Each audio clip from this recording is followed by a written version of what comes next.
मेरा और army chief का एक ही मकसद है, पाकिस्तान बेहतर हो।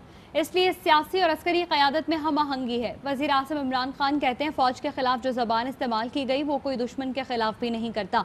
जनरल बाजवा बताते थे कि नून लीग वाले मिलने आते हैं, इन्हें बिल्कुल नहीं मिलना चाहिए था। फ़ौज के खिलाफ जो ज़बान इस्तेमाल कर रहे हैं तो इनसे मुलाकातों का क्या फ़ायदा हुआ। नवाज शरीफ के साथ पाकिस्तान के दुश्मन मिले हैं।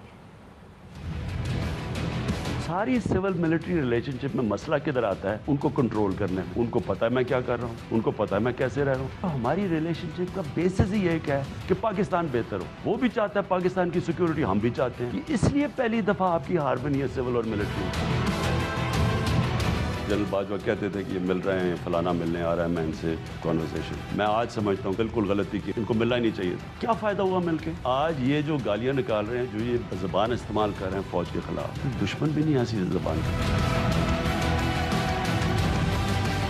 इनके साथ सारे पाकिस्तान के दुश्मन मिले हुए। हिंदुस्तान सबसे आगे और इजराइल के साथ मिला हुआ। इमरान खान को निकाला जा रहा है, फौज जलील हो रही है, खाना जंगी शुरू हो गई और ये इस चूहे को, नवाज शरीफ को हीरो बनाया जा रहा है। जी, ये जमहूरियत का हीरो है। मेरे पास IB की भी रिपोर्ट आती है, ISI की भी आती है। किन किन से ये मिलते हैं? वो कोई पाकिस्तान का खैर ख्वाह नहीं है। वो सारे चाहते हैं कि पाकिस्तान तबाही हो।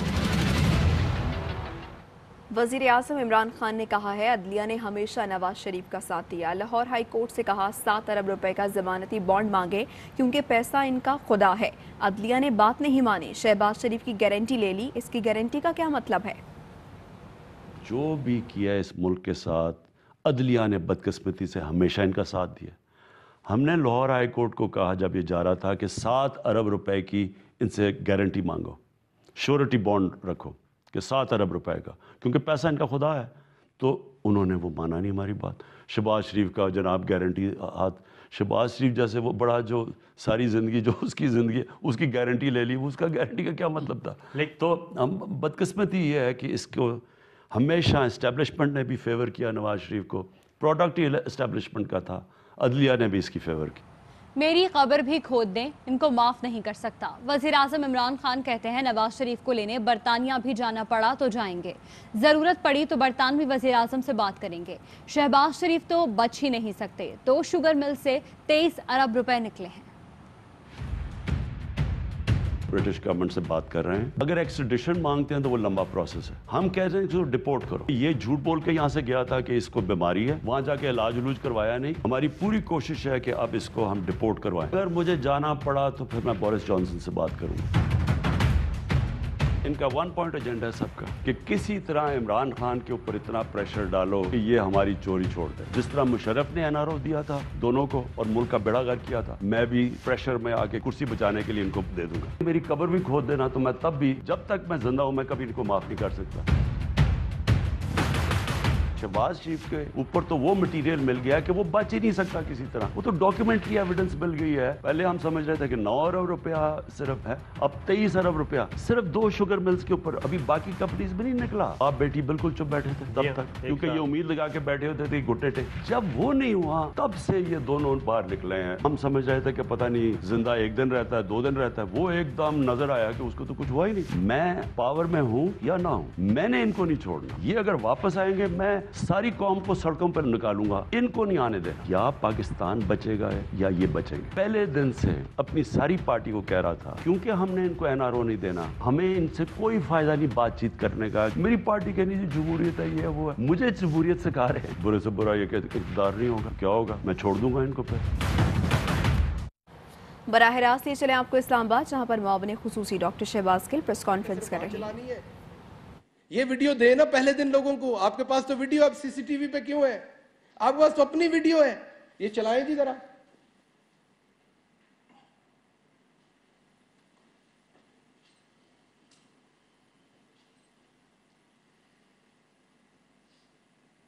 ये मेरे ख्याल आप आगे करके लेकिन चले। आप अगले सीन में भी होगा, वो हर सीन में। ये लिफ्ट में खड़ा वो वीडियो बना रहा है, अभी आपको आगे भी नजर आएगा। जिस सीन में आप जाएंगे वो आगे आगे कैमरा लेके, ये 22 मिनट की वीडियो मैं आप सबको भी प्रोवाइड भी करूंगा। वो हर जगह पे कैमरा लेके आगे स्कॉट कर रहा है इन्हें। और वो होटल के कमरे के सामने भी है, वो यहां भी है, वो राहदारी में भी है, कॉरिडोर में भी है, रिसेप्शन पे भी है। जब तक कैप्टन साहब जाते नहीं, वो आपको नजर आ रहा है यहां पर, अभी फिर नजर आएगा वो आगे आगे कैमरा लेके चलता जाएगा हर जगह पे। एक एक पुलिस वाले को यहां लिफ्ट में उसने फोकस करके एक एक के चेहरे की वीडियो भी बनाई है।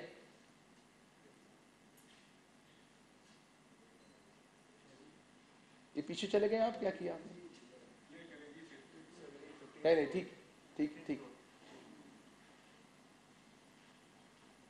आगे कर दें थोड़ा सा ये सीन जरा थोड़ी देर।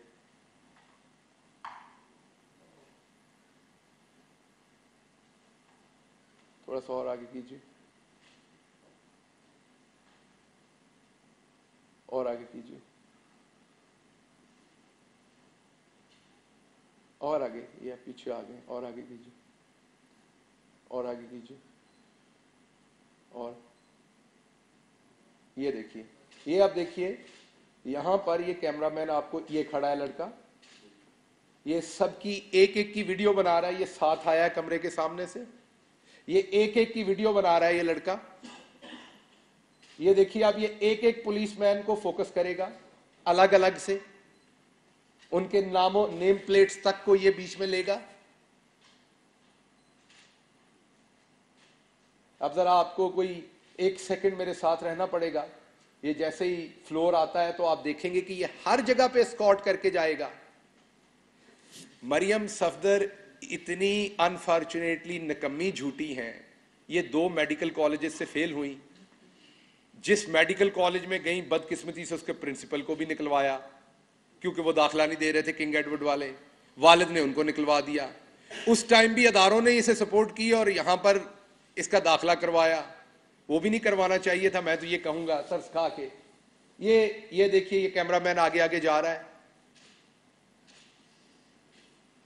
ये अब आप देखिए हर जगह पे आपको ये आगे चलते, ये देखिए ये कैमरामैन, कैमरा उसका ऑन है और पीछे है। एक प्रोफेशनल फोटोग्राफर है, स्टैंड के ऊपर कैमरा लगा हुआ है। ऐसा भी नहीं है कि कैमरा अचानक कहीं से पकड़ के ले आया, उसने बकायदा ट्राइपॉड के ऊपर कैमरा लगाया हुआ है। ये तो ऐसे जैसे शादी की विदाई होती है तो उसमें वो जो ट्राइपॉड पे लेके आगे आगे वो चलता है कैमरा, कोई सीन ना मिस हो जाए, कोई एंगल ना मिस हो जाए। ये ड्रामा तमाम का तमाम ऑर्केस्ट्रेटेड था, आपको बताना ये चाह रहा हूं। ये ड्रामा तमाम का तमाम बनाया। वो देखिए वो चल रहा है आगे आगे, एक जगह की फुटेज वो मिस नहीं कर रहा। और इस फुटेज को पहले लंदन से इशू करवाया गया एक मनपसंद सहाफी से, उसके बाद एक मनपसंद चैनल पे यहां चलवाया गया, वो आखिरी वाली, वो जिसे वायरल कर दो। तो भाई ये पहले वाले चंक क्यों नहीं देते हो? ये दिखाओ हमें कि कैमरे दरवाजे के सामने क्या हुआ। आपके पास है ये फुटेज, ये आपका प्राइवेट फोटो का। वो देखिए अभी भी आगे आगे जा रहा है वो। सिर्फ आपको एक जगह पे ये लड़का नजर नहीं आएगा, और वो जगह है जहां पर वो व्हीकल में बैठ रहे हैं सफदर साहब। वो इसलिए कि उस टाइम इसी कैमरे से वीडियो बन रही है, कोई और कैमरा नहीं, इसलिए ये नजर नहीं आ रहा। अदरवाइज ये कैमरामैन हर जगह पर मौजूद है। अच्छा जी, अब इसकी एक और आपको बात बताते हैं कि ये ड्रामा था क्या। अब ये होता है, बिलावल को मरियम से ज्यादा गुस्सा आता है। वापस आ जाइए, बस ये हो गई। मरियम को बिलावल से ज्यादा गुस्सा आता है। आईजी साहब से मिला जाता है, फिर अचानक बहुत सारे पुलिस अफसरान छुट्टी पे चले जाते हैं, फिर बयान आने शुरू होते हैं। बिलावल साहब बयान देते हैं कि आर्मी चीफ और डीजी आईएसआई से तहकीकात की अपील करता हूं। अच्छा जी, ठीक है, बिल्कुल करना चाहिए। सफदर साहब कहते हैं डीजी आईएसआई तहकीकात में दिलचस्पी ले, ये उनका बयान है, बिल्कुल आप भी हक बजानब है। ये जो झूठ बोलने के लिए इनकी तर्जुमान है, जो दूसरों को किराए पे कहती है, और मुझे समझ नहीं आती खुद अपनी तरफ नहीं देखती कि कैसे आई, कहां से आई, क्या किस क्वालिफिकेशन के तहत यहां तक पहुंची। आपको तो ये बातें नहीं कहनी चाहिए। खैर, आर्मी चीफ को नोटिस लेना चाहिए था। मरियम औरंगजेब और ये मरियम सफदर साहब की स्टेटमेंट, हुकूमत और अदलिया नोटिस लेना चाहिए, हुकूमत और अदलिया को नोटिस लेना चाहिए था, किसी और को नहीं। और भाई पहले घर में फैसला कर लो किससे नोटिस दिलवाना है। शौहर आपका कोई और बात कह रहा है, तर्जुमान आपकी कोई और बात कह रही है। आपका नया मुंह बोला भाई, जिसकी वालिदा शहीद के बारे में आपके वालिद और चचा गंदी और फोश तस्वीरें फेंका करते थे हेलीकॉप्टर से, वो आपके नए मुंह बोले भाई साहब कुछ और कह रहे हैं। पहले घर च फैसला कर लो कि को नोटिस दिवाना है। ड्रामा तो आपका मैंने दिखा दिया कि ऑर्केस्ट्रेटेड था, ट्राईपॉड पे कैमरे लगे हुए थे, आप ही की पुलिस थी, आपकी इसलिए कह रहे हैं कि सिंध की पुलिस थी, और वो चंद घंटों में आप ही के कहने पे वो माफ कीजिएगा, वो छुट्टी पे भी चले गए। उनके अफसरान कभी तब छुट्टी पे नहीं गए जब पुलिस ने उनको सीसीपीओ से हटाया, ओमनी ग्रुप के रिकॉर्ड को टेम्पर करने और उनके गवाहान को प्रॉब्लम करने पे। वजह क्या थी? वजह तो एक थी, क्या कायदे आजम रहमतुल्लाह अलैह के मजार के ऊपर बेहुरमती हुई या नहीं हुई? वो तो सबने देखा फुटेज पे। यहां पर क्या हुआ, इसकी फुटेज आपके पास मौजूद है, दीजिए अगर दरवाजा तोड़ा गया है तो। वो एक छोटा सा लैच जो कारपेट पे पड़ा हुआ है, जो आप हमें दिखा रही हैं, वो तो कोई भी बाद में तोड़ के तस्वीर ले सकता है। हम गांव के लोग हैं, हमें तो पता है कि दूसरे के ऊपर पर्चा करवाना होता है तो अपने आप को खुद ही चोट लगाते हैं। तो ये जो आपने एक तस्वीर इशू की, उसकी बजाय ये प्रोफेशनल फोटोग्राफर का वीडियो शेयर करें जो आपके पास मौजूद है, और हमने आपको दिखा दिया कि आपका फोटोग्राफर वहां पर मौजूद था, हर सेकंड को फिल्म कर रहा था, वो प्रॉपर कपड़ों में था, वो सो के उठा हुआ नहीं लग रहा था। सुबह के 5 बजे जो उसका अलर्टनेस था, वो ट्राईपॉड पे था, तमाम चीजें आपको नजर आ रही हैं। असल मसला क्या था? असल मसला ये था, मादरे झूठ ने मादरे मिल्लत। अगले दिन से इनके प्रोटेस्टर इनके लिए मादरे मिल्लत लिखकर वो चीजें फिर रहे हैं। असल वहां पर उस मादरे मिल्लत की दरवेश साहब नहीं लगा रहे थे नारे, इस मादरे मिल्लत के नारे लगा रहे थे। वरना उस मादरे मिल्लत से इन्हें अगर थोड़ा सा भी लगाव हो तो ये खुरम दस्तगीर साहब के वालिद साहब के साथ तस्वीरें खिंचवाएं जाके गुजरावाला के जलसे में, जिन्होंने सियासी हरीफ होने की वजह से सियासत तक रहना चाहिए था, लेकिन गुजरावाला के लोग गवाह हैं कि उन्होंने गंदी गाली गलोच की मोहतरमा की शान में, मोहतरमा फातिमा जना साहबा की शान में। तो ये उनको साथ लगा के अपने सर का ताज बनाए अगर इन्हें मादरे मिल्लत से कुछ हो। असल इन्होंने इसको मादरे मिल्लत बनाना है जिसके बारे में सुप्रीम कोर्ट ये और जेआईटीज और मुल्क की आला अदालतें ये कह चुकी हैं। माफ कीजिएगा, आगे चलते हैं। ये हुआ क्यों? ये ड्रामा ऑर्केस्ट्रेट क्यों हुआ? वजह तो होगी ना हर काम की। एक वजह तो ये है, मैं आपको सीधा बताता हूं कि एनआरओ मांगा जा रहा था। मैं आपको सीधा बता रहा हूं कि 1 साल तक गिड़गड़ा के एनआरओ मांगा जा रहा था। जब वो नहीं मिला, पहले यह था कि नवाज शरीफ साहब का यहां इलाज नहीं हो सकता। उसके बाद जब वो बाहर चले गए तो यह कहा गया कि उनकी बेटी का उनके पास जाना बहुत जरूरी है। ये आपने टीवी पे स्टेटमेंट्स भी देखी कि सबसे ज्यादा मरियम ही उनको जानती हैं, सबसे ज्यादा लगाव भी उनका उन्हीं के साथ है।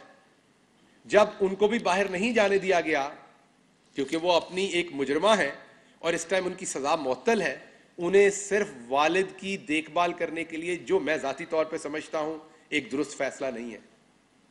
ये अशराफिया के लिए आप और कानून बनाते हैं, मैं हुकूमत में हूं लेकिन मैं ये कह रहा हूं एक दुरुस्त फैसला नहीं है।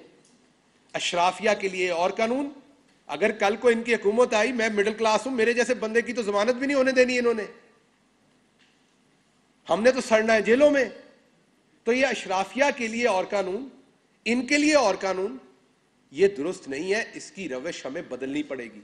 और जब ये मैं कह रहा हूं तो मैं अपने मुल्क के तमाम स्टेक होल्डर से एक पाकिस्तानी होकर कह रहा हूं, ये रविश हमें बदलनी पड़ेगी। अगर तो औरतों की इज्जत पे हम बेले देते तो जेलों में दूसरी औरतें क्यों हैं? उनकी इज्जतें कम हैं? वो सिर्फ इसलिए कि किसी गरीब की बेटी और बहू और बीवी होती हैं इसलिए वो जेलों में सड़ रही हैं? मैं तो अपने निजाम अदल से गुजारिश करूंगा कि छोड़े सारी औरतों को। आप इसको छोड़ा हुआ है ना बाहर गाली गलोच और अपने मुल्क के खिलाफ बयानियां बनाने पे, छोड़े गरीब की बेटी को भी, उनको क्यों अंदर रखा हुआ है? अच्छा, अगर कोई टेररिज्म में है तो चले रख लें, अगर किसी ने कोई इंसानियत के खिलाफ घिनौना जुर्म किया तो रख लें।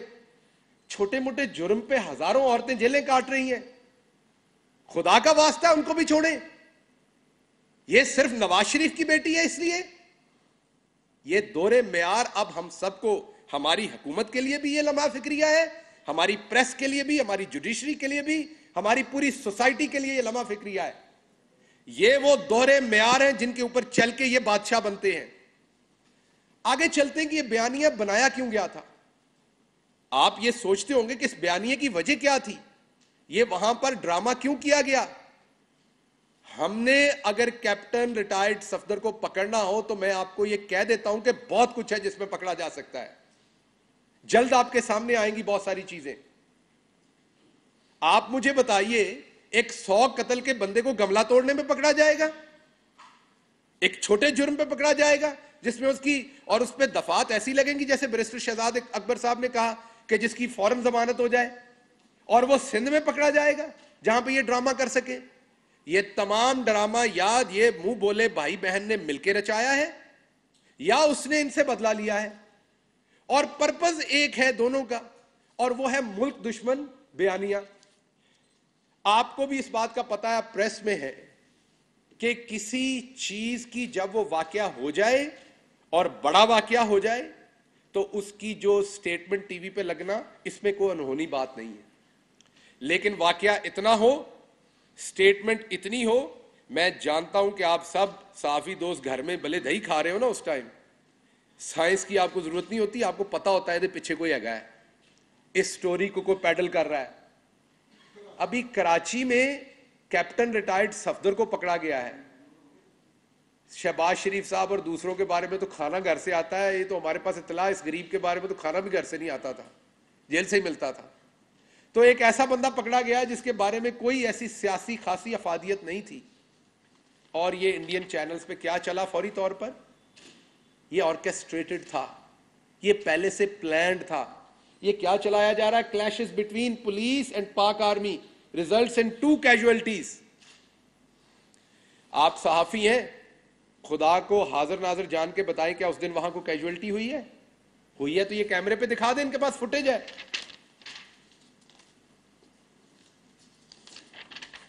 ये छोटा चैनल नहीं है उनका, ये CNN न्यूज 18 है, इंडिया का एक मुस्तनद चैनल है। ये क्या कह रहा है? Sindh government overthrown by Pakistan army. आप लोग सिर्फ ये कई दफा समझते हैं कि शायद वो एक प्रेस कॉन्फ्रेंस करते हैं, बदले में हम करते हैं, सियासत हो रही है, वो इल्जाम लगाएंगे, हम लगाएंगे। खुदा की कसम आपको अंदाजा नहीं कि ये क्या कर रहे हैं। आपको अंदाजा नहीं है कि ये लोग पाकिस्तान के लिए कौन से गड्ढे खोदने की कोशिश कर रहे हैं। ये देखिए, ये इनके जर्नल हैं, रिटायर्ड संजय कुलकर्णी। वो ये कह रहे हैं कि without a doubt there is a civil war going on in Pakistan. Nawaz Sharif has even called out the army by name and has not hesitated to call them traitors. ये इनके जहां से ये पगड़ियां बटाते हैं, ये वो कह रहे हैं कि नवाज शरीफ अपनी फौज के बारे में, अपने आर्मी चीफ के बारे में क्या कह रहे हैं। ये इनके और major general retired Rajesh Arya, I think the time has come where the Pakistani public is realizing that the present regime in Pakistan has sold itself out to China. अब आपको टारगेट भी नजर आ रहा है। देखिए, इनका सौदा तो सिर्फ यह है कि हमारी करप्शन बचाए, लेकिन जिनके साथ सौदा कर रहे हैं वापस उन्होंने भी तो कुछ लेना है ना। इन्होंने तो किसी से गुजारिश की है कि जी ऐसी करप्शन फंसे हुए हैं, साड़ी जान बचाओ। अब उन्होंने भी वापस कुछ लेना है, तो हिट कहां पे है? चाइना को सोल्ड कर दिया, सीपैक पे हिट है, आपकी आर्मी के ऊपर हिट है। ये वो नैरेटिव बिल्ड किया जा रहा है। ये टाइम्स नाउ इंडिया का बड़ा चैनल है, आप सब सहाफी दोस्त जानते हैं। ये मैं कुछ छोटे चैनल्स आपको नहीं दिखा रहा, क्योंकि रीजनल चैनल्स के अंदर को खबरें लगवा दी। उनका भी वही नैरेटिव है। हमारी आर्मी के बारे में क्या लफ्ज इस्तेमाल कर रहे हैं, कह रहे हैं कि कत्लो गारत हो गई, कराची के ऊपर टेक ओवर हो गया। तो बुनियादी तौर पर मैं आपके सामने इस प्रेस कॉन्फ्रेंस में 3 बातें रखना चाह रहा था। ये और बहुत सारे हैं, उनके जर्नलिस्ट, उनके चैनल्स। मैं आपको ये तमाम प्रिंट आउट्स देता हूं जिन्होंने ये तमाम खबर को विद इन आवर्स, ये पहले से सब ऑर्केस्ट्रेटेड था, ये किया। तो बुनियादी तौर पर मैं आपके सामने 3 बातें रखना चाहता हूं। नंबर 1, मरियम सफदर साहबा हमेशा झूठ बोलती हैं, तब नहीं बोलती जब वो नहीं बोलती। उनको अल्लाह ने तौफीक नहीं दी झूठ बोलने की। लेकिन क्योंकि उनकी एजुकेशन पुअर है, ये मैं मजाक में या सियासी तौर पे नहीं कह रहा, उनकी एजुकेशन पुअर है और वो हमने मेडिकल कॉलेज में उनकी परफॉर्मेंस से देख लिया हुआ है, हमारे पास ट्रांसक्रिप्ट्स हैं उनकी एजुकेशन पुअर है। उस वजह से उनकी जो क्रिटिकल थिंकिंग है उनके ब्रेन की वो इतनी अच्छी नहीं है। ड्रामा बनाती हैं, वो ड्रामा जो है बहुत जल्दी आउट हो जाता है। अभी ये तमाम कराची में ऑर्केस्ट्रेट किया गया कैमरे लगा के, उसके बाद स्क्रिप्ट के थ्रू रन किया गया। स्क्रिप्ट रन करने के बाद क्या कहा गया, अपने इदारों पे डाला गया और अब उनसे क्योंकि ये चल नहीं रहा बयानिया, कल बलोच स्टूडेंट्स को इस्तेमाल करने की कोशिश की, आज कल डेस्परेट हुई है। एक चीज मैं आपके सामने ये बता और आपको बताया कि कैलबरी हो, वो ट्रस्ट डीड हो, वो तमाम चीजों में ये सर्टिफाइड झूठियां ना पूरी जिंदगी अदालत में कभी इनकी गवाही कोई लेगा। और इस्लामी तौर पर, समाजी तौर पर वेस्ट में चले जाएं, इधर चले जाएं, एक बंदा जो फ्रॉड के ऊपर क्रिमिनल हो और उसको सजा हो चुकी है, उसकी कोई गवाही या उसकी कोई बात भी नहीं मानेगा। दूसरा बयानिया है अपनी करप्शन बचाने के लिए अपने आप को मासूम साबित करना और यह मासूम साबित करने के लिए इंटरनेशनल एस्टेब्लिशमेंट की मदद लेना। और इंटरनेशनल एस्टेब्लिशमेंट का जाहिर बात है पूरे का पूरा जो है वो फोकस पाकिस्तान की आर्मी को, अफवाज को टारगेट करना है ताकि पाकिस्तान के तमाम इक्तिसादी इशारे जो ऊपर जा रहे हैं, हम जो ऊपर उठ रहे हैं, हमको दोबारा दबा लिया जाए। ये दूसरा एजेंडा है। और तीसरा एजेंडा, जारी बात है उसमें ये खुद भी कमिटेड नहीं, लेकिन कोशिश कर रहे हैं कि नवाज शरीफ साहब को एक इनकलाबी बना के पेश करे। तो मैं तीसरे एजेंडे पे आखिरी 10 सेकंड में ये बात करूंगा कि अगर नवाज शरीफ साहब इनकलाबी हैं तो इनकलाबी डर के नहीं भागते होते, वापस आए, जेल फेस करें, अपनी सजा के बाद अवाम के पास जाएं, क्योंकि वो कहते हैं आइन और कानून की अमलदारी होनी चाहिए। सबसे पहले वो खुद आइन और कानून पे अमलदारी क्यों नहीं करते? उन्हें एक आइन और कानून के तहत अदलिया ने सजा दी हुई है, शुरुआत करें, आइए आइन और कानून के ऊपर अमलदारी करें, अपनी सजा भुगतें। ये तो सबको पता चल गया कि वो झूठ बोल रहे हैं, वो बीमार नहीं है। पहली बात ये। दूसरी बात ये, उन्हें इनकलाबी बना के पेश कर रहे हैं। गुजरांवाला जलसा के बाद शैला रजा साहबा ने कहा हमने कराची में कोई फजूल तकरीर नहीं करवाई, तो कराची में इनको फजूल करार दे दिया गया। तो अब ये फैसला कर लें कि नवाज शरीफ इनकलाबी है, फालतू, माजरत चाहता हूं उनके लफ्ज थे फालतू, फजूल नहीं था, तो ये इनकलाबी है या फालतू है?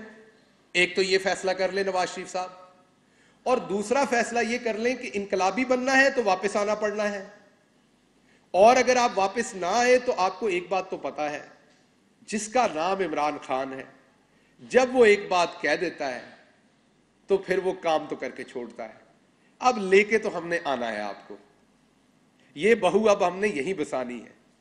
ये वही बहू है जिसकी 4 आर्मी चीफ्स के साथ नहीं बनी, 6 DGISIs के साथ नहीं बनी, 3 चीफ जस्टिस के साथ नहीं बनी। नजम सेठी साहब को इन्होंने मारकुटाई करवाई। हामिद मीर साहब अपने जख्म दिखाते हैं सहाफत के, जब आप उनसे कभी बात करें। आज कुछ दोस्त इनके ऊपर तरस खा रहे को वजह होगी उनकी भी, लेकिन कहने का मतलब मेरा यह है कि ये किसी के साथ नहीं चल सकते, क्योंकि इन्हें कंप्लीट ऑटोनॉमी चाहिए करप्शन करने की। जब तक तो बैठा है इमरान खान, और मैं ये नहीं कह रहा एज अ वजीर आजम, जब तक बैठा है, अल्लाह ने जिस दिन तक इमरान खान को जिंदगी दी हुई है और वो इस धरती पे बैठा है, आपको चैलेंज है, करप्शन अब आपको नहीं करने देंगे। हम हुकूमत में हों, हम हुकूमत में ना हो, ना ही आपको हुकूमत में आने देंगे, अब ना करप्शन करने देंगे। आपकी सही जगह अब जेलें हैं, और आपकी करप्शन के केस स्टडी इंशाल्लाह, ये बैरिस्टर साहब फारिग होते हैं अपनी वजारत से, तो उनके साथ मिलकर किताब लिखूंगा, ताकि जो क्रिमिनोलॉजी की जहां भी डिग्रीज हो रही हैं वहां पर आपकी करप्शन को एक केस स्टडी के तौर पर वहां पे पढ़ाया जाए। बहुत शुक्रिया जी।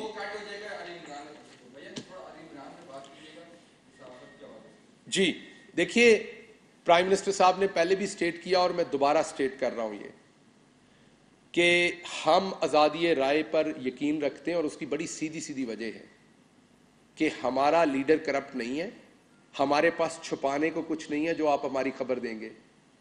हम कोई ऐसी करप्शन नहीं कर रहे जो आप खबर देंगे तो हमें परेशानी होगी। कोई भी सहाफी इंक्लूडिंग अली इमरान साहब, उनकी फौरन बाजियाबी होनी चाहिए। अगर वो कई दफा ऐसा होता है कि जाती रंजिशें होती हैं, अगर कोई ऐसा मामला, तब भी पुलिस को उनकी फैमिली की फौरी हेल्प करनी चाहिए। सिंध गवर्नमेंट को फौरी तौर पर उनके खानदान से भी राब्ता करना चाहिए। और मैं ऑलरेडी अपनी मिनिस्ट्री को भी, जो इंटीरियर मिनिस्ट्री है, उनसे हम ऑलरेडी, शिबली फराज साहब ऑलरेडी उनसे बात कर चुके हैं, क्योंकि मीडिया के तौर पर ये इंफॉर्मेशन मिनिस्टर की भी जिम्मेदारी होती है। मेरी और शिबली साहब की भी बात इस पे हो चुकी। शिबली साहब ने मुझे बताया कि उन्होंने खुद इंटीरियर मिनिस्ट्री से भी रिक्वेस्ट की है कि जो भी मदद हो सकती है वो फौरी तौर पर प्रोवाइड की जाए। हम किसी ऐसी चीज को ना सपोर्ट करते हैं, ना किसी ऐसी चीज के साथ खड़े होते हैं। उसकी वजह क्या है? ये सब कुछ हमारे साथ होता रहा है। हम ऐसी किसी चीज को सपोर्ट नहीं करना चाहते।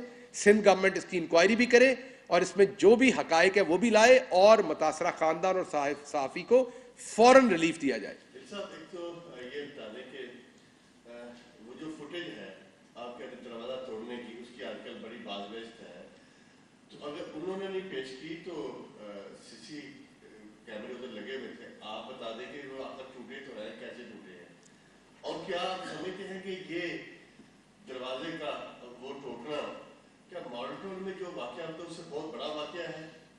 मैं बताता हूँ। क्या जो सैकड़ों गाड़ियां उधर तोड़ी गई, जो हमला खवातीन के मुंह के ऊपर गोलियां मारी गई, क्या पंजाब पुलिस की उस कार्रवाई से बड़ी है? आपने कहा करप्शन नहीं करने देंगे नवाज शरीफ को, आप समझते हैं इस दौर में करप्शन नहीं हो रही?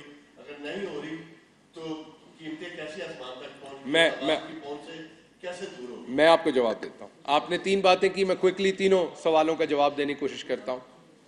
देखिए, पहली बात आपने ये की कि दरवाज़ा सीसीटीवी फुटेज आपकी मौजूद है। हमने 22 मिनट की फुटेज आपके सामने रख दी, इसके बाद ये आप यहाँ से ले सकते हैं। इस सीसीटीवी फुटेज में बड़ा क्लियर नज़र आ रहा है कि लोग जो दरवाजे के आगे खड़े हैं, कोई धींगा मुश्ती नहीं हो रही। दरवाज़ा ऐसे करके तो तोड़ा नहीं जा सकता। दरवाजे के लिए आपको आगे पीछे होना पड़ेगा, कुछ आपको बॉडी मूवमेंट नज़र आएगी उस बंदे की। दरवाज़ा फूंक मारने से तो टूटना नहीं है। एक बात तो ये। एक दूसरा, ये तस्वीर खींची गई तो अंदर के लैच को तो दिखाया गया बाहर पड़ा हुआ। बाहर दरवाजे के ऊपर किसी किस्म की, इवन जो मरियम सफदर ने तस्वीर इशू की, दरवाजे पे किसी किस्म के छोटे से स्कार की, रगड़ की, निशान की कोई जगह नहीं है, सवाए वो लैच टूटा हुआ है। इसका मतलब है दरवाजा अंदर से ही तोड़ा गया है, बाहर से उसके साथ किसी किस्म की जोर जबरदस्ती नहीं हुई। अब कमरे के अंदर किसने जाके दरवाजा तोड़ा, इसका जवाब मरियम सफदर साहबा ने और कैप्टन सफदर साहब ने बताना है कि अंदर कौन था जिसने अंदर से दरवाजा तोड़ा। दूसरी बात के मॉडल टाउन का वाकया जो है वो इससे बड़ा है या नहीं है। देखिए, हमारे मुल्क में ना बदकिस्मती से पिछले 40 सालों में जो मजहबी लोग हैं, नमाज पढ़ते हैं, नमाज रोजे पे यकीन रखते हैं, खुदा पे, बदकिस्मती से बहुत सारे लोग उनका मजाक भी उड़ाते हैं। ये बहुत ही बदकिस्मती की बात है। उनको अपने बराबर का कई दफा शहरी भी नहीं समझते। ये लोगों को तकलीफ होगी सुनते हुए, लेकिन ये सच है। अगर यही किसी अशराफिया की औरतों के मुंह में गोलियां लगी होती तो मैं देखता कैसे इंसाफ ना होता। ये एक मिडिल क्लास हमारी तरह के घरों की आम औरतें थी, दीनी जमात थी एक, और एक मैं ये कहूँगा प्रोग्रेसिव दीनी जमात थी जो शिद्दत पे यकीन नहीं रखती, और उनके हामला औरतों के मुंह में गोलियां मारी गई। आपको याद होगा कि वो 3 या 4 औरतें ऐसी थी जो गेट के अंदर जाना चाह रही थी और उनको उस टाइम गेट के अंदर नहीं जाने दिया गया और उनको बाहर निकाल के मारा गया। और आपको मेरे पे यकीन नहीं है तो मेरे ट्विटर की टाइमलाइन पर एक गुल्लू भट्ट की रीसेंट वीडियो मैंने शेयर की है। अब तो गुल्लू भट्ट इनसे खुदा की पनाह मांगता है। गुल्लू भट्ट ने ये उस अपनी वीडियो में इकरार किया है कि ये झूठे हैं, वो बदी के रास्ते पे था, अब उसने तौबा कर ली है, नवाज शरीफ इनकलाबी नहीं है, वो झूठ बोल के मुल्क से भागे हैं। अगर वो वाकई मुहिब्बे वतन है तो वापस आए। गुल्लू भट्ट अपनी फौज के साथ खड़ा है, इवन गुल्लू भट्ट अपनी अदलिया के साथ खड़ा है। उसको सजा भी हुई पर उसके बावजूद वो अपनी, क्योंकि वो मेरिट पे खड़ा, अपनी अदलिया के साथ खड़ा है। और गुल्लू भट्ट ने कहा कि उसे मरियम सफदर को कुछ खुद करना पड़ना है, जिंदगी में अपना नाम पैदा करना पड़ना है। देखे ना, जो भी पॉलिटिकल लीडर आता है वो पहले खुद कुछ, अपनी ओबामा है, प्राइम मिनिस्टर इमरान खान है, कोई भी पॉलिटिकल लीडर है, उसकी एक अपनी जद्दोजहद होती है जिंदगी की। जस्ट वो कहीं पैदा हो गया तो इस वजह से वो लीडर बन जाए। तीसरी बात, आपने अशियाए खुर्दोनोश की बात की। देखिए, ये हमारे साथ बदकिस्मती में ये बात समझिए कि जब आर्टिफिशियल डॉलर रोका हुआ था, 105.8 के ऊपर जो आपने कर्जे लिए थे, रातों रात वो आपके कर्जे जो हैं वो 160 और 70 पे आपको वापस करने पड़ने हैं। जिस तरह से लूट के करंट अकाउंट डेफिसिट आपका 20 अरब डॉलर का, आपकी कमाई 20 रुपए है, आपके अखराजात 60 रुपए हैं, ये 40 रुपए का फर्क कहीं जाना है ना। ये 40 रुपए का फर्क इकट्ठे हो के होता क्या है, आपके रिजर्व्स के ऊपर प्रेशर आता है, डॉलर ऊपर जाता है, रुपया नीचे आता है। 60 से 80% दालें आप खरीदते हैं, इंपोर्ट करते हैं। अब जब डॉलर ऊपर जाएगा तो वहां हमारे मामू तो बैठे नहीं हुए कनाडा में कि जो हमें बाद में मुआविन खुसूसी डॉक्टर शहबाज कल न्यूज कॉन्फ्रेंस कर रहे थे। अभी एक ब्रेक लेंगे, हमारे साथ रहिएगा।